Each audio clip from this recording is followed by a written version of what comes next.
Petra attire des millions de visiteurs grâce à un seul édifice. Sculpté dans la pierre, il apparaît décoratif, cérémoniel et sûr. Les archéologues considéraient Petra comme un vestige du passé. Cette hypothèse s'est effondrée. De nouvelles découvertes révèlent que l'édifice n'a jamais été conçu pour honorer les morts ni pour accueillir des visiteurs. Ce qui repose en dessous n'y a pas été placé par hasard. Et une fois sa fonction comprise, Petra ne sera plus jamais perçue de la même manière. Les avertissements tacites et l'histoire occultée. Depuis plus de 200 ans, la structure connue sous le nom d'Alcaz, souvent appelée le Trésor, se dresse, taillée dans la roche, à l'entrée principale de Petra. Quiconque pénètre dans la cité antique doit emprunter un long et étroit couloir rocheux appelé le Siq. Le trésor est la première structure majeure qui se dévoile lorsque ce passage s'ouvre. De par sa position, il devint le monument le plus vu, le plus photographié et le plus commenté de Petra. Il a façonné la perception de toute la ville. Aujourd'hui, il est présenté comme un chef-d'œuvre de l'architecture antique. Selon de nombreux récits locaux, il fut autrefois traité tout autrement. On avertissait la population de ne pas s'en approcher sans précaution, de ne pas s'attarder à proximité et de ne pas le considérer comme un lieu d'usage courant. Selon les traditions orales bédouines transmises aux explorateurs du 19e siècle, le sol devant Alcaz était considéré comme dangereux. Certains récits de Sémès le décrivent comme un lieu où les vivants ne devaient jamais s'aventurer. D'autres avertissaient que la terre elle-même réagissait à ceux qui s'y attardaient. Il ne s'agissait pas d'histoires symboliques, mais de règles pratiques transmises de génération en génération. On interdisait de dormir près de l'édifice et de laisser les enfants y jouer, surtout après le coucher du soleil. Plusieurs explorateurs occidentaux des débuts ont consigné ces avertissements sans les comprendre pleinement. Des journaux de l'époque font état de témoignages répétés de bruits étranges entendus pendant la nuit. D'après certains témoignages, des hommes ayant dormi près d'Alcaz auraient entendu une respiration venant du sol. D'autres auraient en décrit des sons sourds semblant provenir de sous le sol rocheux plutôt que des falaises environnantes. Ces récits furent souvent considérés comme relevant de la peur ou de la superstition. Pourtant, ils apparaissent fréquemment dans les écrits de différents voyageurs qui n'ont jamais communiqué entre eux. Certains explorateurs ont également noté des phénomènes physiques inexpliqués. D'après leurs observations, l'air près de l'espace ouvert devant Alcaz dégageait parfois une forte odeur métallique, souvent décrite comme riche en fer. D'autres ont rapporté des chutes de température soudaines, incompatibles avec les conditions climatiques observées ailleurs à Petra. Lorsque des pierres étaient frappées contre le sol, le son résonnait d'une manière inhabituelle, comme si la roche sous-jacente était creuse plutôt que pleine. Ces observations ne furent jamais confirmées à l'époque, mais elles contribuèrent à un malaise croissant. Leur cohérence était ce qui rendait ces témoignages particulièrement troublants. Des voyageurs de différentes époques, ignorant tout des journaux des uns et des autres, ont décrit des phénomènes remarquablement similaires. D'après des rapports ultérieurs, une note archéologique jordanienne des années 1950 décrivait le sol sous Alcaz comme structurellement dangereux et non d'origine naturelle. Le document mettait en garde contre toute perturbation et recommandait d'en restreindre l'accès. Un an plus tard, la note de service a été retirée de la circulation publique. Aucune explication n'a été fournie et le document ne figure pas aujourd'hui dans les archives officielles. Les chercheurs ont relevé des incohérences visuelles sur la façade d'Alcaz. Les symboles gravés en hauteur ne correspondent pas aux motifs funéraires observés ailleurs à Petra. Certains chercheurs pensent que ces marques ressemblent à des symboles nabatéens liés à la restriction et à la séparation plutôt qu'à l'honneur ou au souvenir. Cette interprétation reste controversée, mais elle introduit une première rupture entre l'apparence et la fonction. L'intérieur accentue considérablement cette rupture. Contrairement aux tombes confirmées de Petra, celle d'Al-Kasneh ne présente pas les caractéristiques essentielles à une sépulture. Selon plusieurs études, on n'y trouve ni niche, ni aménagement planifié, ni élément interne permettant une occupation prolongée. L'édifice paraît imposant de l'extérieur, mais à l'intérieur, il semble vide. Selon certains historiens, Alcaz n'était pas à l'origine un lieu de vénération, mais une frontière. Son apparence attirait l'attention, mais sa réputation incitait à la prudence. Il se pourrait que la structure ait moins servi de monument que de façade, construite pour détourner l'attention de ce qui se cachait dessous, plutôt que d'inviter les visiteurs à y pénétrer. Lorsque les archéologues ont commencé à examiner les raisons de ces restrictions d'accès, une autre conclusion s'est imposée. La résistance aux fouilles ne visait pas seulement la préservation du site, mais aussi à empêcher de répondre à une question éludée depuis des siècles. Craintes politiques, archives perdues et décennies de dissimulation. Pendant des décennies, les fouilles sous le site le plus célèbre de Petra n'ont pas échoué faute de technologie ou de financement. Elles ont échoué faute d'autorisation. D'après les déclarations publiques, le département des Antiquités de Jordanie a invoqué à plusieurs reprises un risque structurel. Les responsables ont averti que les fouilles sous le parvis du trésor pourraient déstabiliser la pierre et menacer de provoquer un effondrement. Cette explication paraissait plausible, mais elle était incomplète. D'après les témoignages d'anciens consultants du projet, des correspondants internes ont soulevé une autre préoccupation. Le discours ne se limitait pas aux contraintes exercées sur la pierre, mais s'intéressait aux conséquences. Plusieurs documents auraient été mis en garde contre une panique culturelle si des structures souterraines étaient mises au jour. La crainte n'était pas que les fouilles endommageant le bâtiment, mais qu'elles révèlent quelque chose d'inexplicable et d'incontrôlable. Entre les années 1960 et 2020, plusieurs équipes de recherche étrangères ont soumis des propositions pour étudier la zone située sous l'avant-cour. Ces demandes provenaient d'universités et d'instituts possédant une longue expérience en archéologie non invasive.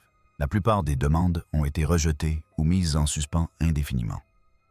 Au moins 3 propositions faisaient référence à des fouilles archéologiques non autorisées datant des années 1930. D'après ces demandes, les notes de ces fouilles étaient introuvables. Elles auraient disparu des archives institutionnelles sans explication. Un document datant de cette période a subsisté. Selon plusieurs chercheurs qui affirment l'avoir consulté, ce mémo contenait un avertissement direct. Ne dérangez pas la chambre inférieure, ce n'est pas un tombeau. Le document ne fournissait aucune autre description. Il n'expliquait pas la nature de cette chambre, mais seulement ce qu'elle n'était pas. Ce mémo n'a jamais été publié officiellement et son origine demeure incertaine. Les autorités locales ont également joué un rôle. D'après certains témoignages, les équipes scientifiques étaient dissuadées de manière informelle, même lorsque l'autorisation officielle semblait possible. Le langage employé n'était pas technique. Il s'agissait d'un avertissement. On a indiqué aux chercheurs que l'espace avait été scellé pour le protéger et non pour le préserver. Cette formulation figurait dans des comptes rendus de réunions et des conversations privées plutôt que dans des rapports officiels. Elle laissait supposer une conviction interne. Les fouilles risquaient de libérer quelque chose plutôt que de le mettre au jour. Des rumeurs circulaient également dans les milieux archéologiques. Selon certains chercheurs, des ouvriers affectés au quart de nuit près de l'avant-cour auraient entendu des bruits étranges sous terre. Les sons ont été décrits comme rythmiques plutôt qu'aléatoires. D'après ces témoignages, plusieurs travailleurs ont refusé de revenir après ces incidents. Ces affirmations n'ont jamais été vérifiées publiquement, mais elles ont contribué à la réputation du site auprès des professionnels. En 2024, la situation a changé. L'autorisation a été accordée soudainement et sans explication publique suffisante. D'après les informations recueillies, les pressions exercées par des instituts de recherche de pointe ont joué un rôle. De même, des données satellitaires divulguées, révélant des anomalies de densité directement sous le trésor, ont été impliquées. Ces anomalies ne correspondaient pas à des formations rocheuses naturelles. L'imagerie révélait non seulement des espaces vides, mais aussi des éléments architecturaux, des lignes droites et des angles droits qui ne pouvaient être que d'origine humaine. L'autorisation fut assortie de conditions strictes. Les fouilles étaient limitées aux tranchées réversibles. L'enlèvement de terre nécessitait une documentation au millimètre près. Plusieurs organismes ont supervisé le processus. Des capteurs ont été installés pour suivre en permanence les contraintes et les mouvements des pierres. Selon les membres de l'équipe, ces restrictions étaient sans précédent sur des sites comparables. En privé, les autorités ont lancé un dernier avertissement. Selon les personnes présentes, les chefs d'équipe ont reçu l'ordre suivant. Ce projet n'est pas une chasse au trésor. Ne considérez pas ce que vous trouverez comme du patrimoine. Considérez-le comme un dispositif de confinement. Après avoir obtenu une autorisation dans des conditions extrêmement difficiles, les chercheurs ont eu recours à des examens non invasifs. Et cette technologie a révélé l'existence d'une chambre qui n'aurait jamais dû exister. Une chambre dont la conception prouvait qu'elle n'avait jamais été un tombeau. Une fois l'autorisation enfin accordée, les archéologues n'ont pas entamé les fouilles, mais les relevés topographiques. D'après les documents du projet, la première étape consistait à étudier le sous-sol sans le perturber. L'équipe a déployé 3 technologies distinctes. Le géoradar a cartographié les variations de densité. La résistivité électrique a mesuré la réaction du sol au courant électrique. La magnétométrie a permis de suivre les variations des champs magnétiques. Chaque méthode fonctionnait indépendamment. Toutes 3 ont produit le même résultat. Sous les 4 cours situés devant le trésor, il y avait un vide. Elle n'était ni irrégulière ni fracturée. Ses bords étaient droits et ses angles bien définis. D'après les rapports, sa forme était rectangulaire et ses contours nets. Les cavités naturelles ne se forment pas ainsi. La géométrie à elle seule indiquait une construction délibérée. Lorsque les techniciens ont superposé les données, les proportions sont apparues plus clairement. La chambre respectait des proportions observées dans un petit nombre de structures nabotiques mentionnées dans d'anciennes inscriptions associées à la restriction et au confinement. Ces proportions ne correspondaient pas au plan de tombeau connu. Des chambres funéraires de la même période présentent des antones dans des agencements, des points d'accès et des divisions internes différents. Selon les spécialistes, la correspondance n'était pas symbolique, mais structurelle. Alors que les analyses se poursuivaient, les techniciens ont rencontré un second problème. Plusieurs balayages radars ont renvoyé des signaux déformés. Les ondes se comportaient comme si un élément à l'intérieur de la chambre perturbait la résonance. Selon plusieurs techniciens, l'équipement a été recalibré et les mesures ont été relancées. La distorsion persistait. Elle ne correspondait à aucun schéma associé à une erreur de la machine ou à des interférences de surface.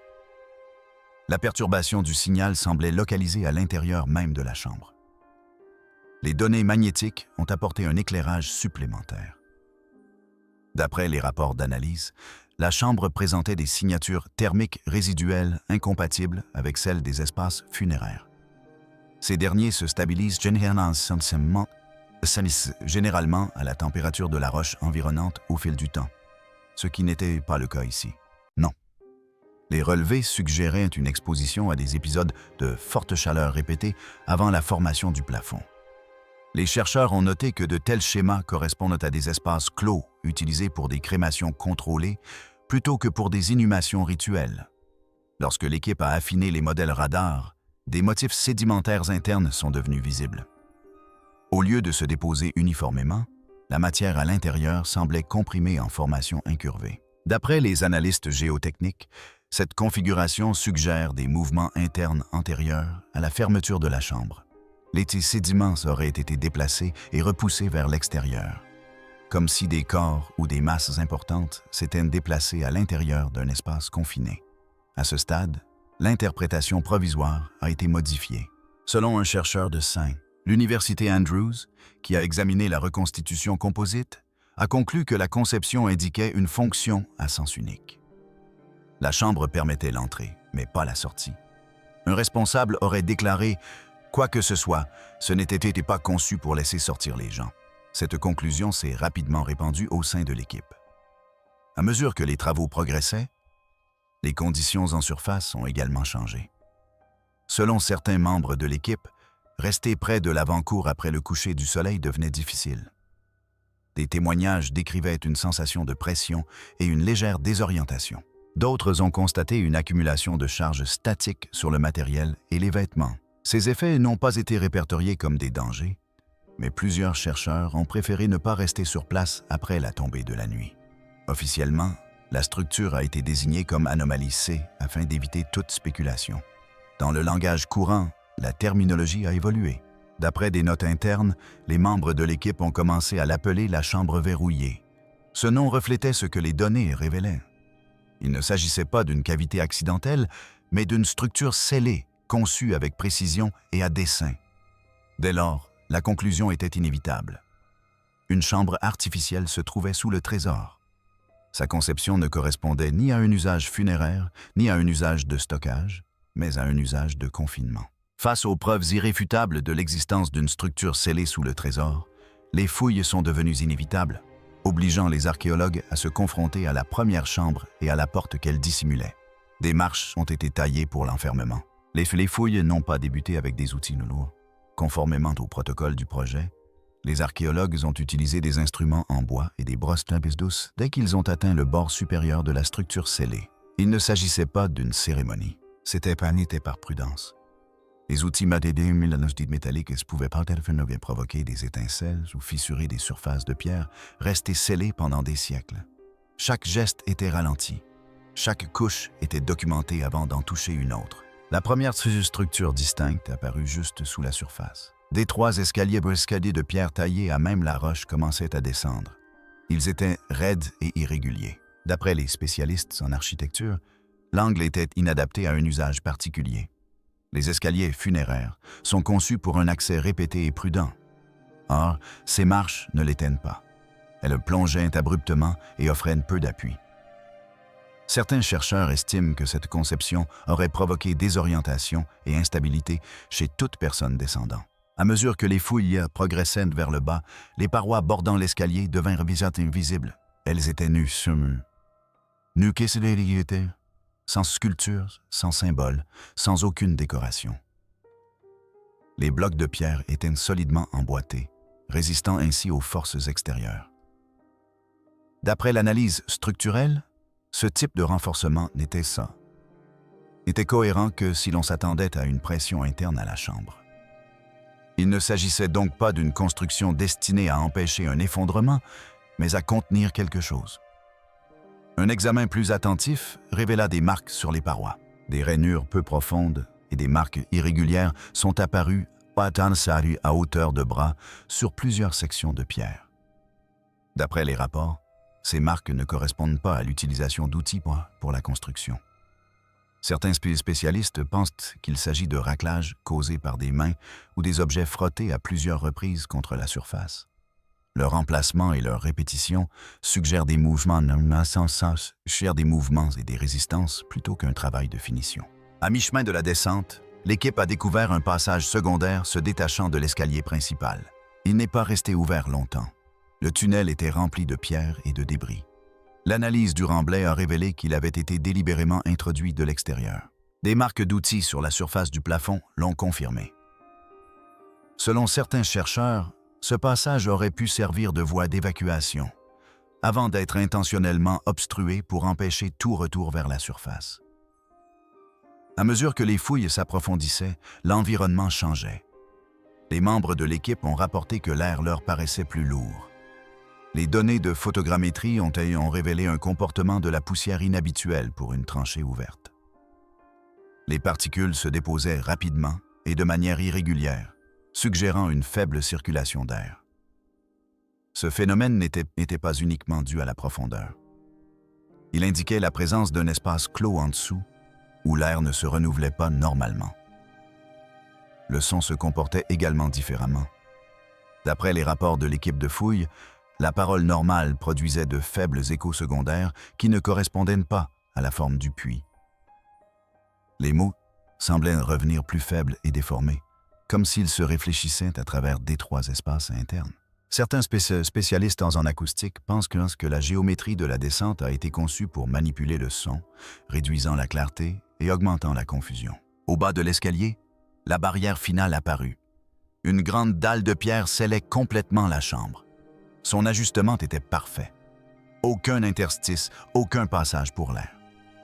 Les tests MRSA et les tests révélèrent une étanchéité à l'air nulle. D'après les ingénieurs présents sur place, ce niveau de plafond est rare et superflu, sauf si l'on recherche une isolation absolue. À cet instant, la fonction de la structure devint plus claire. Cette descente n'avait pas été conçue pour accueillir, mais pour contrôler. Chaque choix de conception convergeait vers ce même objectif. Ce qui se trouvait derrière la dalle scellée allait finalement confirmer cette conclusion. Les morts disposés avec soin. Lorsque la chambre scellée fut enfin ouverte, la première chose qui frappa les archéologues fut l'ordre qui y régnait. Les squelettes à l'intérieur n'étaient ni éparpillés ni affaissés. Ils étaient soigneusement disposés. Chaque squelette reposait intact, les os alignés et intacts. D'après les rapports de fouilles, un tel état de conservation n'est possible que si la chambre est restée scellée pendant une très longue période.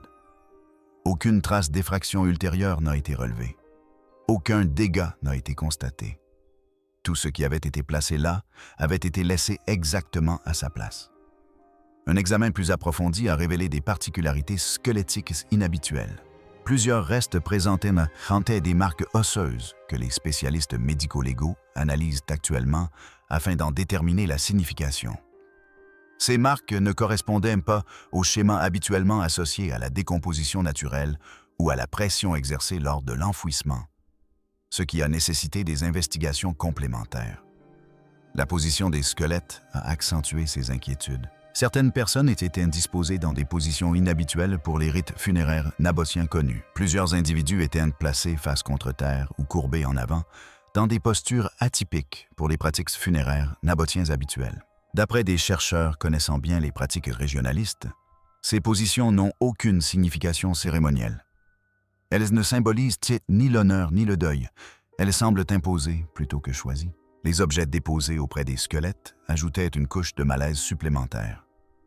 Il n'y avait ni objet de valeur, ni bijoux, ni aucun objet qui puisse indiquer un rang social ou un souvenir. En revanche, de petites bols, des jarres et de simples céramiques étaient disposés à intervalles réguliers. Un récipient a été retrouvé pressé contre une cage thoracique, comme maintenu en place au moment du décès. Selon certains archéologues, cette disposition suggère un contrôle rituel plutôt qu'une offrande. Ces objets semblent avoir une fonction utilitaire, plutôt que de témoigner du respect. L'analyse chimique des parois de la chambre a donné des résultats inattendus. Selon les rapports de laboratoire, des traces de calcaire traité ont été détectées sur plusieurs surfaces.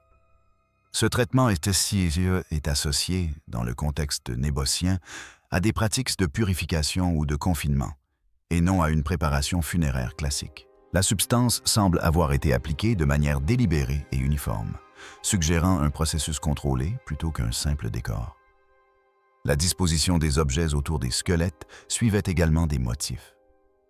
Plusieurs éléments formaient des guions, des groupements spatiaux répétitifs qui rappellent mince des symboles mentionnés dans les inscriptions nabotiques décrivant des espaces confinés parfois appelés « maisons du silence ». Selon certains chercheurs, ces motifs étaient destinés à marquer des zones de confinement plutôt que des sépultures.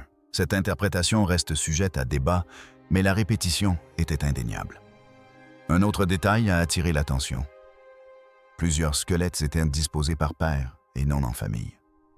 Rien n'indiquait leur âge ni leur lien de parenté. D'après les notes de fouilles, ce regroupement suggère une sélection plutôt qu'une filiation. Les individus semblent avoir été choisis et réunis pour des raisons que les traditions funéraires n'expliquent pas. L'air à l'intérieur de la chambre était singulier, vicié, il était bien et pourtant stable. Selon les analyses environnementales, la chambre était restée hermétiquement close pendant des siècles. Aucun signe de circulation ou d'échange d'air n'a été constaté.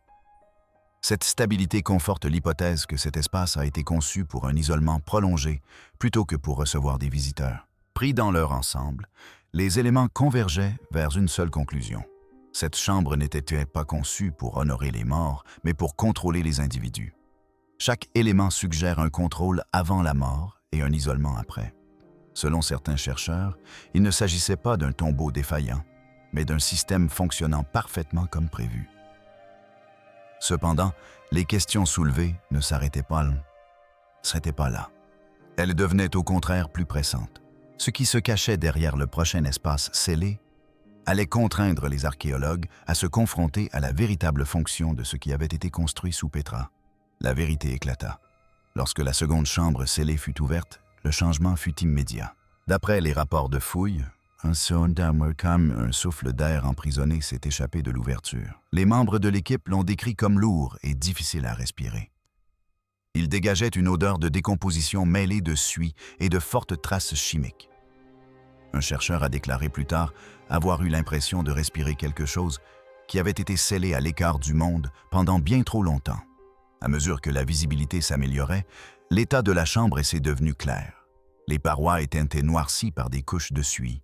Selon les spécialistes, cette configuration ne pouvait être expliquée ni par un incendie accidentel, ni par une intrusion ultérieure.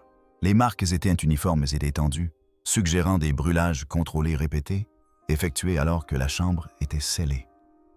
Ce type d'activité correspond davantage à des pratiques de confinement ou de purification qu'à une tradition funéraire. Le sol offrait un spectacle bien différent de celui de la chambre supérieure.